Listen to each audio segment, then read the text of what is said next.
其實每一次做演唱會咧，我都當佢係一個情感抒發、一個藝術作品咁去做嘅。咁上一次叫《心傷王子》，因為聽咗好傷心嘅歌，咁我覺得每次唱歌都係即係 cathartic 嘅 music， 我唱完之後冇咁傷心，冇咁情緒低落咁樣。咁但係上次唱《心傷》3場第4場，在英國仲有一場，咁唱完之後就已經冇再開心，唔見咗心傷，都同悲傷結咗唱。所以就因此，當我哋再 announce 下個 concert 嘅時候咧，就諗咗心靈呢個名嘅。其實心靈有兩個意思嘅，有靈同埋一個靈啦，同埋都有靈魂個靈。所以希望大家聽呢個演唱會可以治療到大家嘅心靈啦。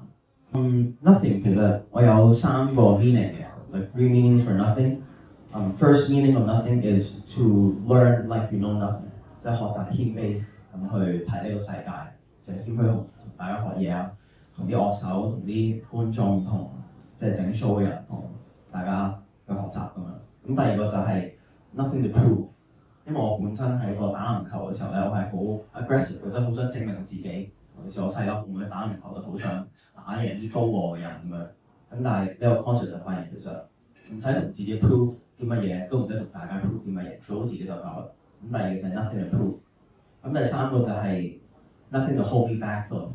因為上一次 concert 唱走咗啲唔開心之後，咁就呢個 concert 就冇牽掛地可以唱啲開心啲嘅歌啦。上頭3個 meaning 啊，似心傷王子咧，我聽翻成個演唱會係有3個 part 嘅。第一個 part 就係我好嬲、好憤怒嘅，佢中間就開始唔開心，佢最後就熄落嚟，即係開心翻嘅最後。咁個 concert 都係用黑色同埋白色去即係對比咁樣，啲走出咗呢個黑暗咁樣。咁但係今次呢個 concert 咧，我希望大家入去聽咧，其實係應該係有即係出嚟嘅時候咧，應該係好 calm 嘅感覺，係即係好似聽咗1個半鐘頭啲比較優美啲嘅音樂，所以就冇乜啲好大嘅跳舞環節啊，同埋啲歌都唔會特別嘈。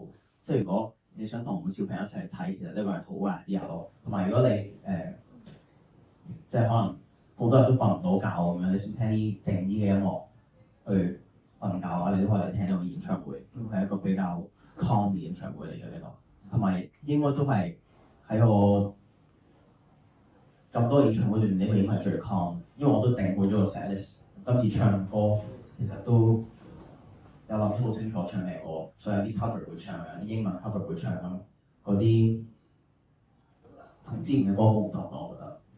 但我知道2位咧今日咧都預備咗一份禮物咧送俾對方，而且係好有紀念價值同埋好特別嘅喎，係咪？咁不如咧，我邀請咧蕭老闆先送俾 Gareth 啦。我知道咧呢份禮物咧係嚟自咧我哋澳洲原住民嘅傳統樂器啊，咁啊大家會叫佢做 didgeridoo 嘅，好啱音樂健康嘅生，我覺得係啦。咁我有問蕭老闆好重㗎，係咪啊？我想幫你拎下，不如。我都係第一次。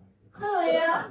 好啊，呢個咧就麻煩可以送俾 Gareth 啦。唔知 Gareth 嘅演唱會會有類似嘅元素咧，大家要拭目以待我哋咧嚟緊雪梨場嘅演唱會啦。好，帶咗我嘅專輯啊！喺嗰度有啲聯絡出嚟。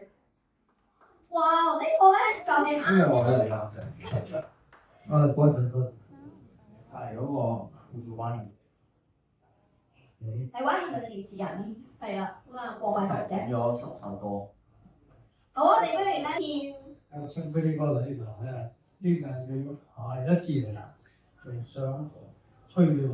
我們邀請我們的粉絲到台上跟 Darren 合照 ，Thank you。我哋前面會唔會有？